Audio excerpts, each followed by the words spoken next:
Welcome to Living Free in Tennessee, where we talk about building the life you choose on your terms. Today is Monday, September 2nd, 2024, and this is episode 945 of Living Free in Tennessee. And it's a Monday show. I know it's Labor Day because I was told that today, and I'm supposed to take the day off, but I was basically off last Monday, as y'all know. So I figured I'd just do a Labor Day show instead. So it kind of all ends up the same number of episodes for the year. And here's what we're going to talk about today. We haven't actually had like a catch up on the Monday segments in a while.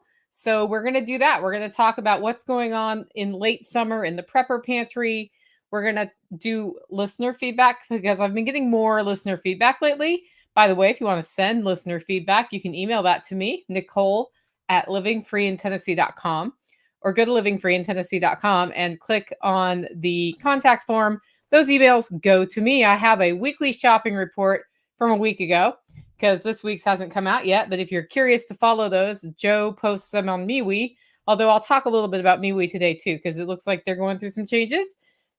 And the main topic of today's show was requested about a month or a month and a half ago over on the Telegram group.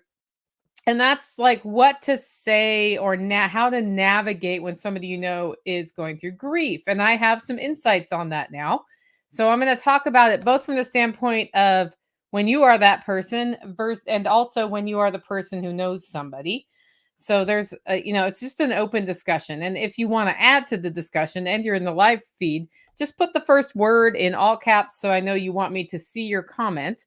And I'll try to work that in because I think this is a topic that we don't talk about openly and we should. And then there's all sorts of rules, and then rules don't matter. So, yeah. But I think sometimes we get so wrapped around the axle on it that we do nothing. So let's stop doing that. Anyway, let's talk about our featured event. Today's featured event is the Saturday open house at Strong Roots Resources. I think it's Saturday. If it's Sunday, then I'm wrong. It's the fall gathering, September 8th, 12 to 4 p.m. Sunday. Sorry, I said Saturday. It's Sunday, next Sunday at Bluebird Hill. And if you want to check that out, go to livingfreeintennessee.com. Right hand column, you'll see the notification of the event. It has all the information about it, as well as how you can RSVP for that event and make sure you get proper directions and all those things. It does have the address, but the truth of the matter is you got to read like the end part of the notice to make sure you go the right way once you get in the gate. Otherwise, you'll get lost and you don't want to get lost. I also want to thank our two sponsors of today's show. The first one is EMP Shield. EMPShield.com is where you can go to order what I think is the best surge protector on the market. And it comes with a warranty of up to $25,000. If it fails and you have a loss of something, then it will warranty your loss up to $25,000. And it's the only product on the market I know that does this. So go to empshield.com to find out more. And if you decide to buy one, you get $50 off with the coupon code LFTN. Our second sponsor of today's show is John Pugliano and the Wealth Studying Podcast. John's been doing his podcast for years, and I've been listening to it for years. And the reason I love it is that it's short, to the point, and he tells me what he's doing.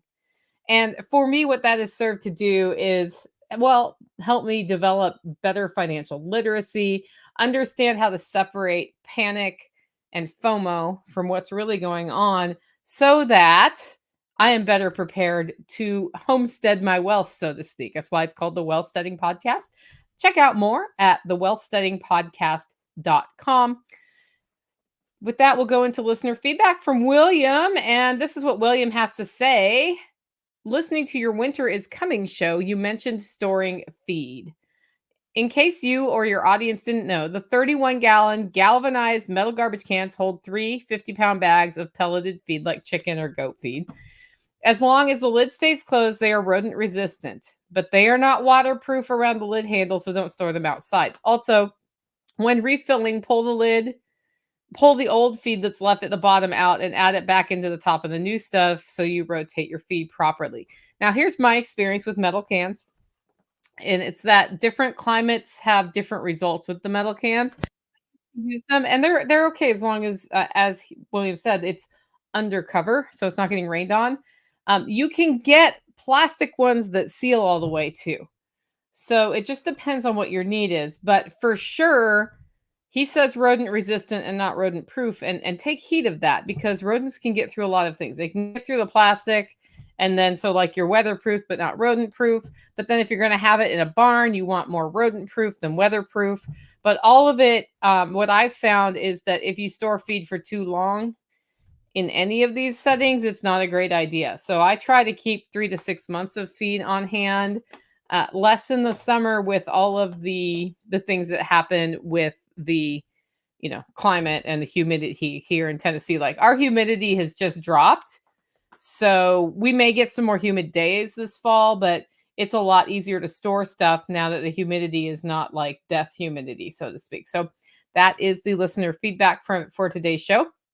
This week I have a pretty busy live stream schedule. I will be live tomorrow at 9:30 for our first Tuesday coffee chat with Jack Spirko and John Willis. I'm like, blah, blah, blah. My mouth stopped working there for a minute. That was weird. Anyway, with Jack Spirko and John Willis. And then Thursday at 10 a.m., I've got Hakeem from Above Fund, and we're going to talk about owning your data, protecting your data. And this is just another one in the series of discussions we've been having about how to decentralize things in your life that are centralized, that the centralization means maybe you don't have the best control over it. And your data is something that, while it can be annoying to walk away from things like Google, step by step, you can have better control and ownership of the things you're putting out there, which makes you more resilient in the long term. So we're going to have that conversation Thursday, 10 a.m. Central. And then, of course, Friday, 9:30 Central, I'll be talking with Tactical Redneck for another Homestead Happenings. And this time we get to do one where I've been on the homestead actually doing homesteady things, because this is a big catch-up week here on the homestead. In fact, my whole like time management this week is like sets of time dedicated to specific things rather than benchmarking that the task is finished. And I'm doing that to keep multiple things moving forward rather than one thing at a time, which is something I talk about in the My Three Things book. Okay, our first segment of today's show is Tales from the Prepper Pantry. And this is where we talk about storing what you use and using what you store. And last week, Tactical did a big old round of collecting winter herbs. So herbs that are ripe now to dry for winter use, for winter teas, for spicing food, all of those things. So I have where I grow my seedlings in my kitchen has like all sorts of like bunches of herbs hanging to dry. And once they're dry, I'll put them in jars. And I actually don't put in moisture absorbers in the jars. I just store the jars for about a year and then rotate them through when the herbs are available again. And in that way, I don't have to always have like a desiccant in there. If I want to store them longer, though, I would totally add a desiccant or an O2 absorber just to make sure that they stay fresh longer. Because if there's any moisture left in there, guys, they'll mold. That's what will happen. Now, if you're worried that you haven't gotten your herbs dry enough, what you can do is dry them and then throw them in a container in the freezer and take them out a little bit at a time. That's another way to do it. Drying your herbs before you freeze them is just putting them in a slightly different form than if you freeze them out of the chute. When you freeze herbs without drying them, the cells with water in them expand and kind of explode. And that's fine for certain uses, but maybe not all uses. So just think about how you want to use your herbs. I like them freeze-dried the best.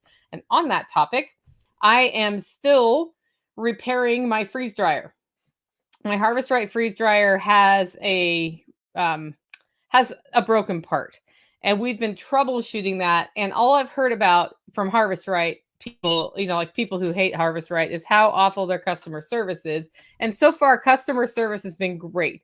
I just started the troubleshooting process when I then got unbelievably sick and probably should have gone to the hospital in early August. That lasted darn near 4 weeks, followed by my last minute trip to California. So I've been like troubleshooting one thing at a time that takes 10 to 15 minutes, sending the results, and then the person has been saying, okay, well, it's not this, so now we check this. So we're going through that process. Harvest Right has been great to work with through the whole thing, and I do really appreciate their help on that.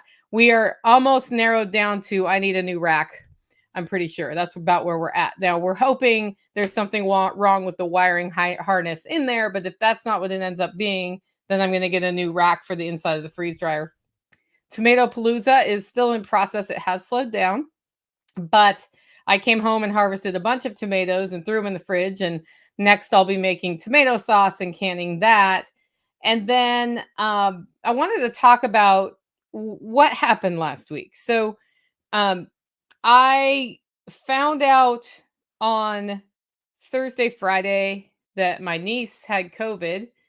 And because my stepfather was so sick and my mom's immune system isn't great because she hasn't been getting any sleep, my sister, who lives with my niece, who's her daughter, didn't think it was a good idea to go into the home where he was and help because she was afraid of getting mom sick and maybe him sick. And then in the state he was in, that was going to make him pass if he got COVID. Um, so I found that out at the end of last week, and I had just canceled my trip that had been planned for like a 4 or 5 day trip to go help to give my sister a break because I didn't know what I had that I'd gotten earlier in August. And I was afraid if I was contagious, I would get mom sick. So I found out what I had, found out it wasn't contagious right about the time my sister found out she might be contagious. There was a whole like mess. And right at that time it was ramping up how much help was needed. So I decided to fly to California for the whole week pretty much last minute, which meant the food plan for the week I hadn't had days to figure it out. That's why I'm talking about this in Prepper Pantry. I had 1 day before I was heading out to get ready. And what I've been doing all summer is when I cook something that has a lot of leftovers, I make just a little single package and put it in the freezer so that it's easy to reheat on the way out. So Saturday was dedicated to making sure all my hollow roast orders were out up to the point where I left so that that wouldn't be behind. And then also getting ready for being out of town for what I thought was going to be 6 or 7 days. And it turned out to be a little bit longer than that. And in order to support that, I hit the farmer's market and just bought a bunch of vegetables that I wasn't going to eat and spent much of the day Saturday after doing all of the roasting, just pre-cutting all the vegetables because my goal was like because Tactical was taking care of the homestead by himself, it's harder to find time to cook when you do that. So if you can just sort of like dump vegetables out in a saute, it's a lot easier. So I had that ready to go, and I had like an entire like double wide vegetable drawer full of individually packaged different kinds of cut up vegetables, and then I had 6 meals out and a package of steaks because those cook in like 6 minutes. And I left. And that worked great. And it all came out of the pantry. So he was able to stay on like normal from the homestead food the whole time I was gone. And he said he just sort of got to the point where at about 3 in the afternoon, he'd heat something from the fridge, go deal with nighttime animals, and then eat later in the day, like at 7, 8 o'clock when the sun went down, a bigger meal with like a saute and that sort of thing. And he said it worked perfectly. It was a lot easier than it's been in the past. So that was what needed to be set up in my prepper pantry for it to work when I had to suddenly go out of town. That being said, I only have I think one pre-frozen meal to reheat again. So what I'll be doing in the next month or two is making sure there are 5 or 6 ready to go meals in the freezer for any time that I'm going to be out of town, just because it's good to go. Next segment is the weekly shopping report from Joe. And this is what Joe has to say. A 2x4x8 at Home Depot is still $3.65. At Aldi, there was only one rack with eggs, but there was more milk products this week, including some half gallons. There was also 1%. We found most of what we wanted except my preferred lunch meat and canned cat food. Fortunately, we have some extra. Staple prices were bread, $1.39. That's up. Eggs, $2.42. Whole milk, $2.89. Heavy cream, $5.39. Orange juice, $3.45. Butter, $3.79. Bacon, $3.99. Potatoes are $4.59, and that's up. Sugar, $2.99. Flour, $2.35. 80% lean ground beef is $3.79, and a gallon of untainted gasoline remains stable as it has been 4 months now at 359.9. So that's the deal there. Next up, we have a frugality tip from Margot. I wanted a chalkboard to have a visible list for my three things as well as 20-minute tasks. And guys, if you missed the Joel Salatin webinar, the 20-minute tasks is a concept he has on his farm for when you're done with something big and it's not time to go on to something else, but you got about 20 minutes, you have a 20-minute task you can fill that space with, which then helps you get more ahead on the homestead. Anyway, I found a magnetic dry erase board at a yard sale for $1. I painted it with 2 coats of chalkboard paint and glued a magnet to a chalk pen. The Dollar Tree has chalkboard paint, chalk pens, and a magnetic eraser type sponge that's best for cleaning off painted chalkboards. And you can paint any surface with chalkboard paint. If it's bare plywood, I recommend putting a coat of any old paint you have before putting the chalkboard paint on. After a year or so, chalkboard painted surfaces start to get a little dingy, so you just paint over it. So far, less than $5, and it's possible to have a fantastic little chalkboard. Happy saving, y'all. Next up, we have Operation Independence, where we talk about building local ongoing revenue into our lives. All I'm going to say is this: relationships matter.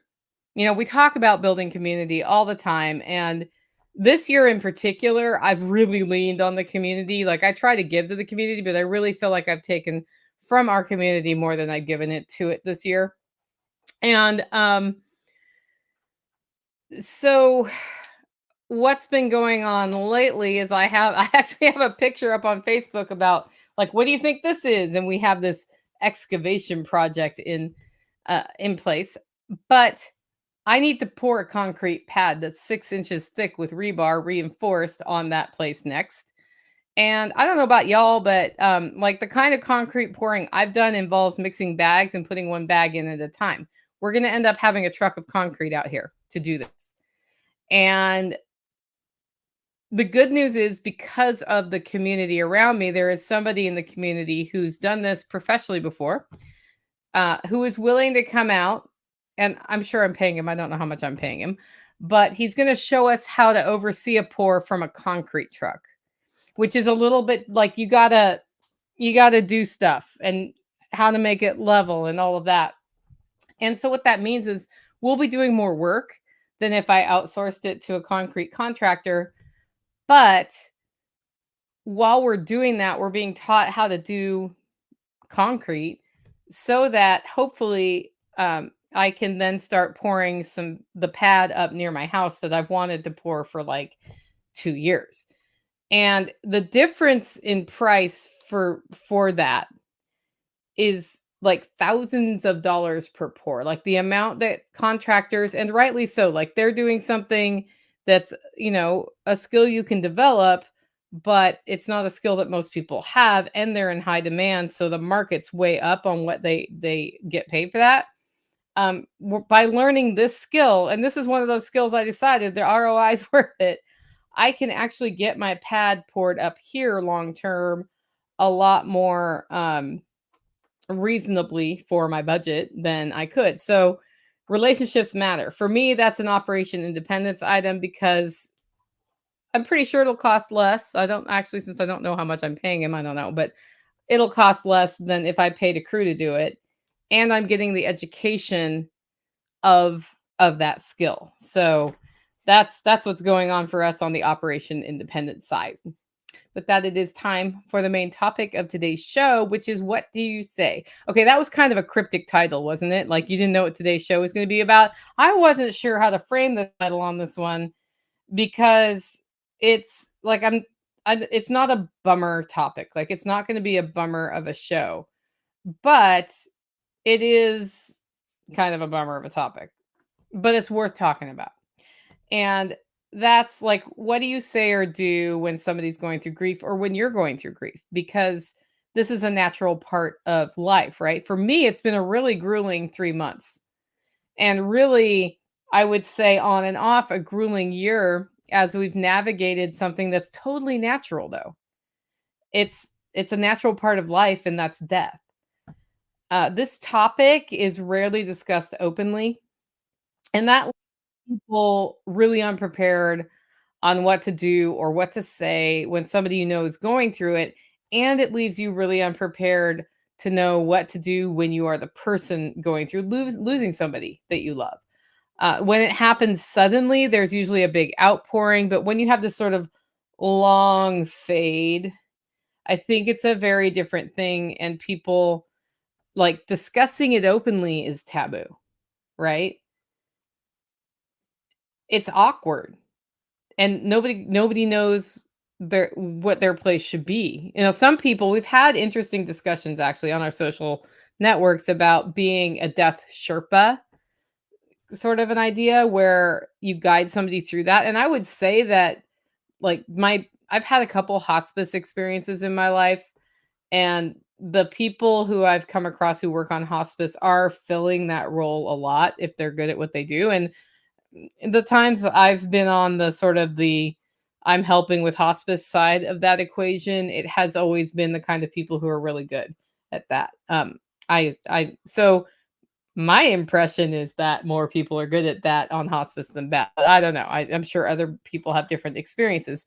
So, what is it like? How should we act in this situation, right? Um, there's kind of, I divide it into two sets, right? Like, you have the time when you find out somebody's terminal or might be terminal. And then you have the time when you know they're terminal and you're in the last days, right? So I've seen sort of both of these up close and personal.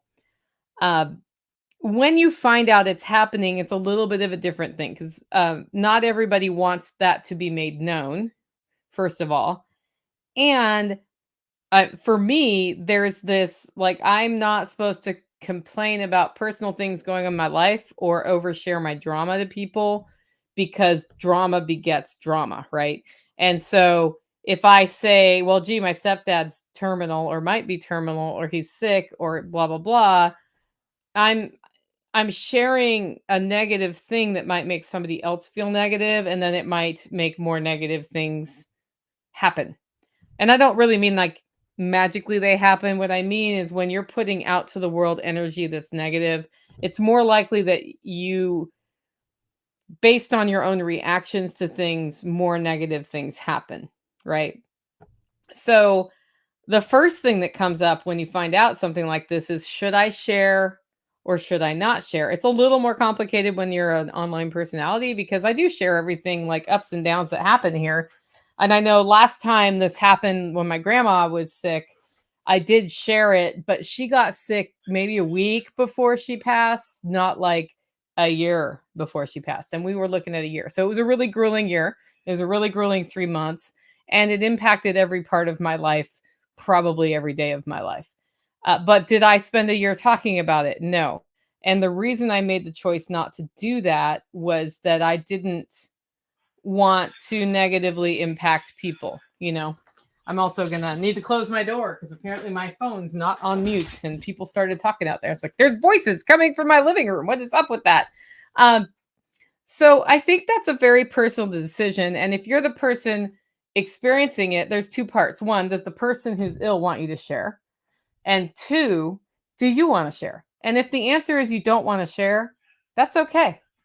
And if you do want to share, then the next thing is when you share with somebody, what do they say and how should you respond?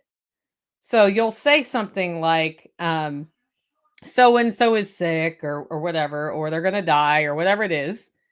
And then the most common response is, I'm so sorry. Or can I do something to help? And what I've learned is the proper response to that is thank you. But what I can tell you is the person, when I shared that, and usually the reason I would share that is like, I'm actually going to California. And they're like, why? And I'm like, because I'm helping with this situation. They're like, I'm so sorry. What I'm supposed to say is thank you. But what I'm inclined to do is try to make them feel better because they suddenly have this like look of empathy on their face. And then I'm like, yo, I don't want you to feel bad for me. This is a natural part of life. Like we've always expected it was going to happen. Don't feel bad. That's like what I like I'm almost trying to comfort the person in response. And what I finally figured out, and then that leads to a really long awkward conversation. What I figured out I should be doing is saying, "Thank you. I appreciate that," and move on with my life. Um because when I'm like, "Oh no, it's a normal part of life," that just like extends the conversation. Um however, like everything, if what you want to say is something different, then say it. Because on both sides of this, what I hear happening for people is they're like, I don't want to say the thing. I don't know what to say when somebody says the thing. I don't know what to do. I don't know if I should bring it up or not bring it up. And instead of communicating with each other, we stop communicating with each other. And that's not, you know, that's not helpful. Rachel says, I thought the proper response was, you are strong enough to handle this. Yeah, exactly. I don't want you to think I'm weak. Actually, I don't care what you think. But like, I was like, well, I'll be okay. Like, naturally, I'll be okay no matter what, because you have to be okay. It's part of life. You have to be okay. It just might be hard. And I have the benefit of being around some people who don't deal with grief as well as I do. I'm not sure I deal with grief well, but I have tools. And sometimes what happens is you come across somebody who doesn't have tools. And when you find that out, if you're close enough to them, you can start giving them tools or giving them ways to develop tools, right? So, all of that is to say there's no official way, but you need to figure out what you're comfortable with. And I know it took me probably 4 months of being in situations where I had to, like, it just made sense to share that my stepfather was terminal, and then people would say stuff to me for me to get, like, outside the inclination to then be like, "Oh, no, don't feel bad. He's just dying, like, it's part of life." Which was also it was like, "Well, that's dumb." I found that just saying thank you and smiling, or "I appreciate that," was great, and if they said, "Let us know if we can do anything to help," I would say, "Thank you, I will." Um, but I'm gonna tell you this about the person on the other side. So when you say, "Let me know if I can do anything to help," we don't know what to tell you we need. We have no idea. Very rarely do we know that we need something until we're like, "Oh, I could have used that last week." So let's talk about how you can actually help. Um, One, just check in from time to time. Jenny's great at this, by the way. Jenny in our network, she just drops me a line, just checking in to see how you're doing. Now, here's somebody who's been battling her own cancer, right? And all sorts of drama, taking her time out to check with me. Really appreciated. And I would just be like, yeah, I'm doing okay. Thanks for checking in. And sometimes we'd talk about, whatever's going on. And sometimes we would talk about what's new in my life, or we'd talk about the situation. We didn't always talk about the situation. She'd just reach out. That's a really good one to do to an introvert, but don't do it too much. Don't be like all up in their face every day. I'm an introvert. Don't be all up in my face every day. But it's okay to reach out and say, like, just checking in. Don't answer if you don't have time or you don't feel like it. Um, Meal trains are great. So during the if one of your people is sick and in the hospital and you're going back and forth in the hospital, and we've had lots of people have this happen in our network where for whatever reason they might spend 3 to 6 weeks going back and forth. You're adding to like a normal week of I have to work, I have to get the kids out the door, I have to do all these things, and then I'm driving to the hospital and I need to sit with somebody in the hospital. And when that happens, it becomes like everyday things become harder to do. And like the obvious easy one is to set up a meal train. This happened for my mom. I didn't need it, by the way, but I can tell you that the other so I'm talking from the perspective of when you're helping somebody. Setting up a meal train is really helpful. Just ask the person, would that be helpful? Because I'd like to set up a meal train. And would you like it every day, every other day, once a week? What kinds of foods do you like? And then organize that, and you just bring them something that's easy for them to reheat or to store if they need to, or whatever. So it's a lot of, casserole things. I brought pot roast to a friend once with mashed potatoes and a salad with the dressing ready to go. Like just super easy, super simple. and it's better than takeout. Because on the other side of what you do when you're the person going through the situation is reprogramming your brain to be like, you know what, paying for Uber Eats is absolutely okay right now if we need to, or ordering for delivery or pickup, or getting a pre-made thing to reheat. I actually found out this week that like Costco has some reasonable things for you to reheat, like their ribs. Do I like my grass-fed locally whatever meat and all that? Sure. Am I opposed to eating some ribs from Costco? Nope. I'm going to do it if that's what my options are. And that's a lot easier than buying the ribs and smoking the ribs. You know, like there's a certain point where you don't have all the time. Uh, Third thing is extend grace.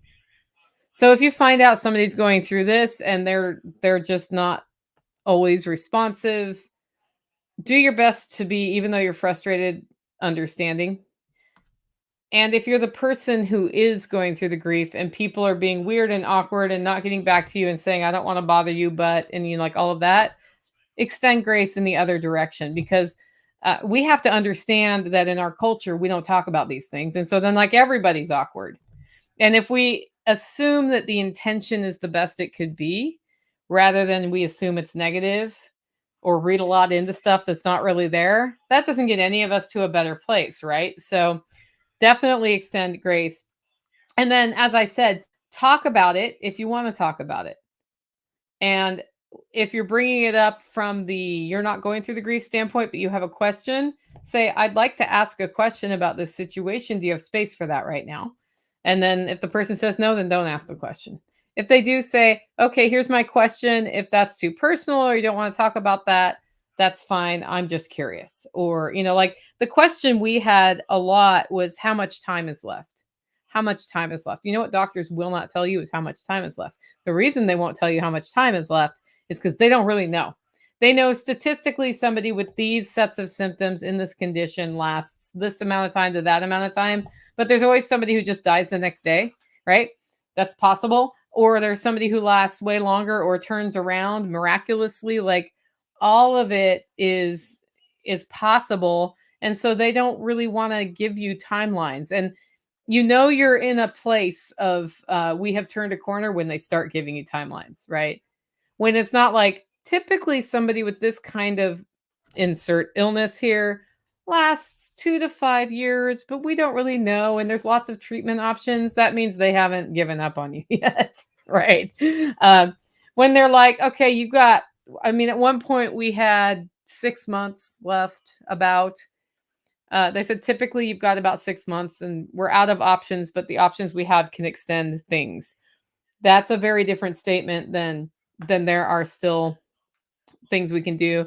And then, you know, like really near the end when we were like 2 weeks to 3 months, 2 weeks to 3 months, like what do you do with that? When my grandpa had 2 weeks to 6 months with liver cancer, he lasted 2 weeks. And that's because he decided that he was going to last 2 weeks. He was like, okay, I'm out. I'm not treating it. I'm good. I'll you know, like peace.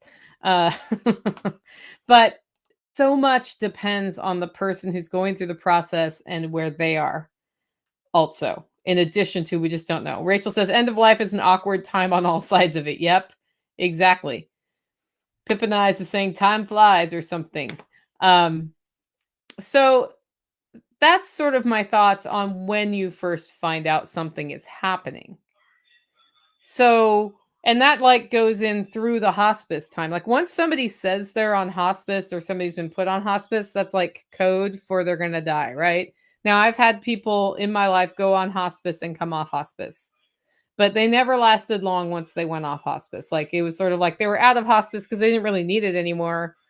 And then they went back on and passed away. So, like, it's serious once they're on hospice. And that's when things are just really super unpredictable and hard for the person taking care of them. Even with all the help, it's hard. Like, my mom did not sleep for more than 2 hours at a time for the last 3 months while my stepfather was on hospice. And he was on hospice 2 months, really. And we didn't have a timeline, and she hadn't been that close to the to a situation like this one. So it was hard for her to even know. And then you're always doubting yourself if you're doing the right thing when you're helping. And it's not so like from the like those kind of things are helpful to talk about with somebody. So if you know somebody doing that and there's somebody who you're close enough that they would open up to you, come over and sit with them and have a tea and say, is there anything you want to talk about? That's the deal. And it's like, do you want to talk about the elephant in the room? And there are a lot of elephants in the room that are people may not want to talk about. One of which could be that you're really exhausted and wish it was over. Like, that would be a natural feeling during that time, but you also don't want the person to leave, right? So, there's this, like, push-pull during that time where it's like but also they look miserable. Yeah. So, um, yeah, it's hard. That part's hard. Okay, so then after it happens and this kinda goes for somebody who's been sick for a long time and then passes away, or those times where somebody just, like, they drop dead. Right? We've all had that happen too, where you're like, one day to the next, somebody's not there for whatever reason, hit by a bus. I had a friend when I was 32 years old, and he was 32 years old from high school.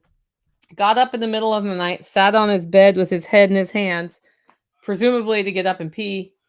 And his kids found him the next morning dead, sitting with his head in his hands. And he had had like a major grand mal seizure, and it had killed him instantly. And he was like still in that position, right? Nobody saw it coming. He wasn't prone to seizures. He just like it was his time and he was gone. Um, so when that happens, the next question comes whether to share or not to share and how widely to share. This has been one I was grappling with all week. Like, everybody knew I'd flown to California to help with my stepfather. And people sort of got an inkling that he passed when he passed, and then a friend of mine asked if they could post it on social media, and so it went out on the Midwest Preparedness Project website. But if you weren't in any of those places, I guess I said it in the Monday Mail that this is what has happened. So, the schedule's going to change. But if you weren't in any of those places, I didn't make like a big announcement. And the reason I didn't make a big announcement, right? Um, is because my stepfather was a fairly private dude. And so I was like, is it appropriate to make an announcement about it, like, or not? Or like, I texted a few people I knew whose phone numbers are in my phone. But I wasn't sure what to do. And he didn't want like a big memorial service. And so we had an open house for him, and we'll scatter his ashes eventually. But the question came up again to share and how to share or not to share, right? Obviously, I'm talking about it publicly because I'm talking about it on this podcast right now. And I finally decided what would be appropriate is wait for the open house, get some shots of how people were being supportive and celebrating his life and all of those things, and share that. So rather than be like, oh, I'm so heartbroken, I'm not going to go on, this person died, it was more like, here's a great person who's been in my life and I'll miss him. But yeah, I mean, he was in my life for 33 years. So that's a pretty good run. Um, and it's okay. It's perfectly okay to not share. Like, I know people who I find out their parents died years after their parents died. And they're usually people I don't know super well. And I certainly had never met their parents. Right. Yeah. Rachel says, for my brother, we did an end of life celebration at a restaurant. Nothing wrong with that. We did that for my grandfather. My grandfather had a service, and then we all went out to like Izzy's Pizza. So it was a super highfalutin like restaurant. And I'm pretty sure when my grandma died, we went to Izzy's Pizza too, or to a pizza parlor of some sort after her internment. Her celebration of life was a year later so that everybody could come, right? My grandfather, I think it was within a week or two. I think within 2 weeks of passing, we had the whole funeral and then the internment was a year later because he was a veteran, and it always takes forever for them to figure out when they can actually put the body in the ground. But that's part of that process too. Okay, the second thing is from the perspective of the person grieving and from helping the person. When somebody dies, the immediate family has a lot of things to do, and those things take time. And it can be a year of there's a lot of things to do. It really depends on the scale, like the size of their estate, how it's set up, and what's supposed to happen after they pass. I think it's actually worse if none of that stuff's in place, though. And part of why I did that show is there are some of you who are listening who have an estate that you have not thought about how it's going to pass on, where it's going to pass on, what steps need to be taken. And I will admit that mine is horribly out of date and also needs to be done. So over the next 4 to 6 months, I am going through thing by thing and getting that stuff back up to date and then having a maintenance thing cuz there's a couple parts of this like what do I want to have done with me if I get so sick that the decision has to be made whether or not to intervene. Otherwise, it's just like I think randomly up to my parents and then when they're gone randomly up to my next of kin, which will be my sister, and that requires her coming from California to here, and and if she has no guidance for what I want, she just has to make it up. Like you can make things a lot easier on your loved ones if you've thought about those things in advance, and that requires having discussions of topics you'd rather not think about. Like if you have kids, who takes care of the kids if both parents die at once? What if both parents and all grandparents are gone and all aunts and uncles and there's just like you're on to non-immediate family? Like, what do you do now? Right. So nobody wants to think about that. But if you think about it, that statement of there are many things to do, there are fewer things to do. But there are still many things to do. And there were many things to do last week for my mom, even though it was all pretty much thought about in advance, right? Like they have a will, there was a medical directive, there was all of those things, and they're married. So there's like some stuff is easier when you're married to the person and inheriting the things, right? So those things take time. And that means the person's spending a lot more time doing those things rather than maybe doing some of the things you think they ought to be doing. So this goes back to give grace. Right? Um, do not let your bank know that somebody has died or let their bank know that somebody has died out of the chute because they will freeze the account, right? And when they freeze the account, you can now no longer use money from the estate to settle the estate. And then you have to go and start using your own money to do things. And if you don't have money, that's a problem. So, really, like, figure out strategically when the time is to let the bank know and make sure you know the process um, of getting that done because we almost made that mistake with my mom and that could have been like not great. We would have gotten through it, right? Because she has a very like a reasonably easy process, but we went to the mortuary and they're like, don't let the bank know until you have the death certificates because you let the bank know, they freeze the account. You can't do anything until you have the death certificate. That can take up to 30 days to get from the state to prove that the person has passed before they can take steps.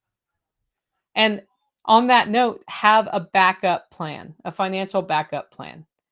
So if you are married and you have this all figured out and you only have a joint account that could be frozen, be a good idea to have your own account that their name is not connected to, both husband and wife, and the ability to move money to it so that you have 6 months worth of expenses, like the capacity to move 6 months worth of expenses into your account in case stuff gets frozen and hard to unfreeze.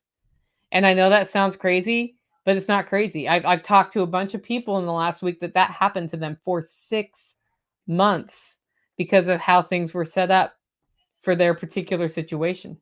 And then when somebody like pushed back on it, then it's like still frozen until you decide where things are going to go, right? Yeah. So that's something to really think about. And they're not supposed to be able to freeze joint accounts, but banks can do what they want. Banks can do what they want. And most people don't end up in that situation, but whew, backup plans, guys, backup plans. And I'm a super big fan of not having too many different accounts because it's really hard to deal with it. But we were pretty glad that mom had her own bank account in addition to the joint bank account because that could have been really bad. Making arrangements with the mortuary in advance is awesome. And big decisions.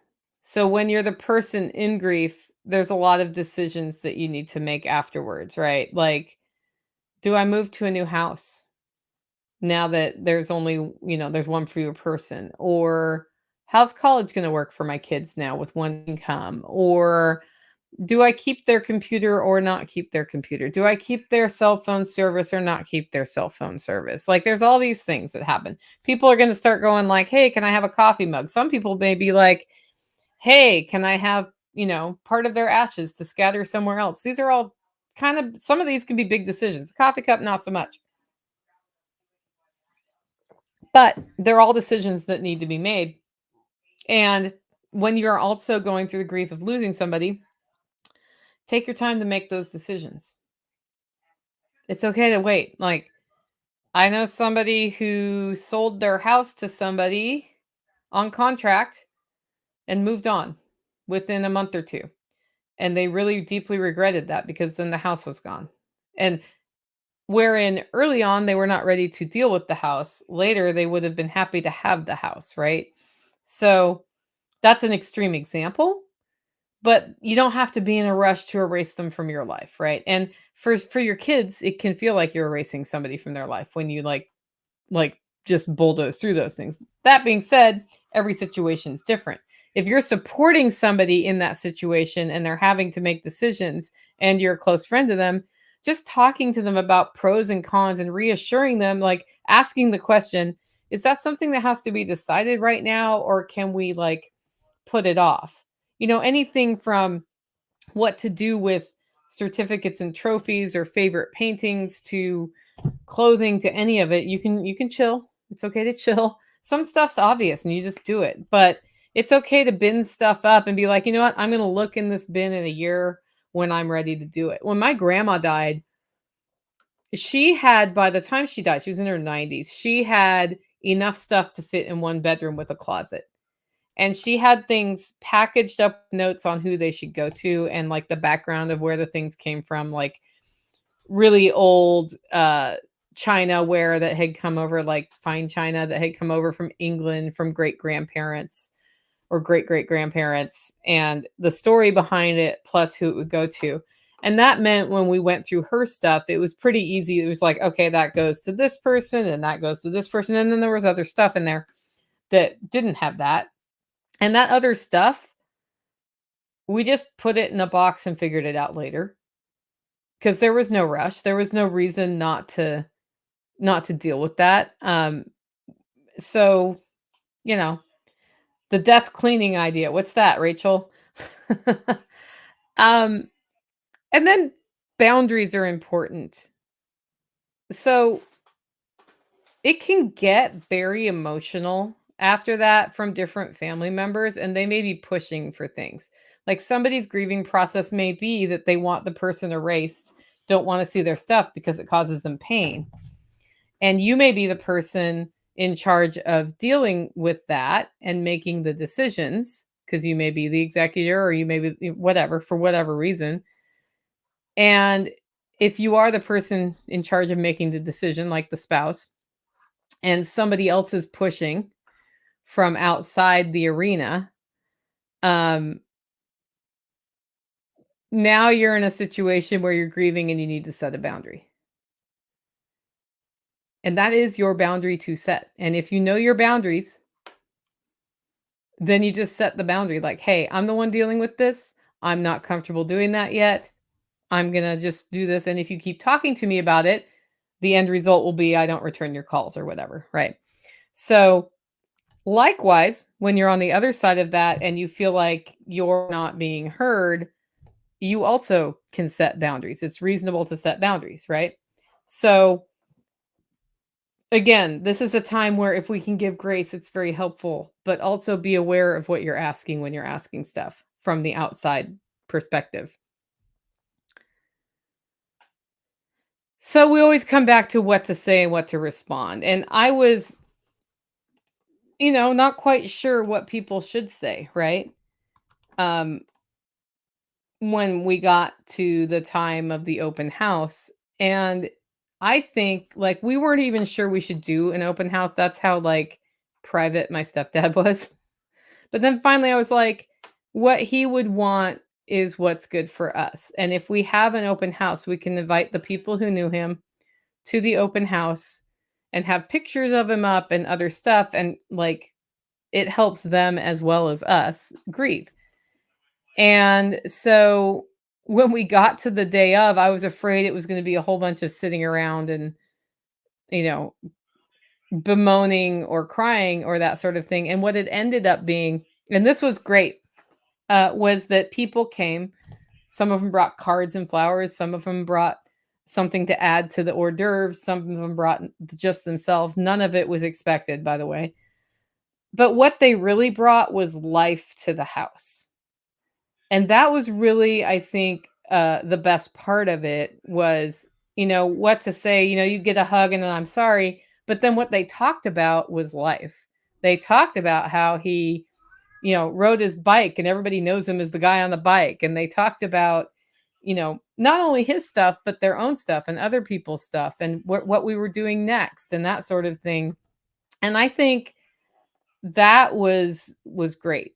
So that's the other thing is when you're at a memorial, you don't have to just talk about the sad, or you don't just have to talk about the person even. I mean, sure, you're going to tell stories about the person, but it's okay to talk about what comes next, because I think what happens during this time is you're going through a transition of somebody I love's going to die or a friend's going to die and then they pass, and then you remember them fondly, but it's time to go on with your life until it's your time to pass. And because it's sort of like that arc, um, people aren't sure if it's okay to move on already. And it is. And I think that's important to remember. And, you know, cards, flowers, food, all of that stuff's great to help somebody through that time afterwards.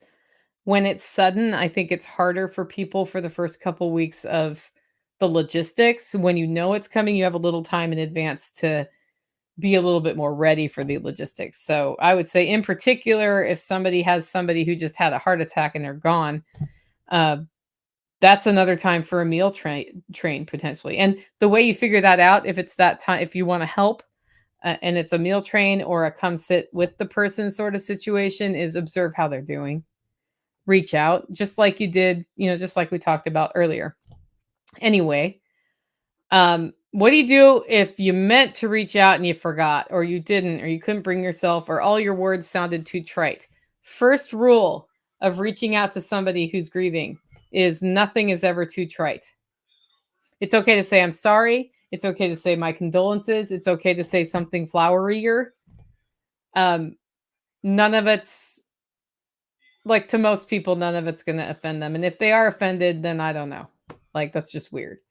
But I've seen people agonize about what to write in the card or what to say to a person. And like literally, I'm sorry for your loss is totally fine. And everybody says it. And that's okay. It's like, hi, how are you? Fine. How are you? Like it means like the intention behind that isn't that you weren't creative or isn't that you weren't thoughtful. The intention behind that is that you're sorry because it sucks. And you're acknowledging that it sucks.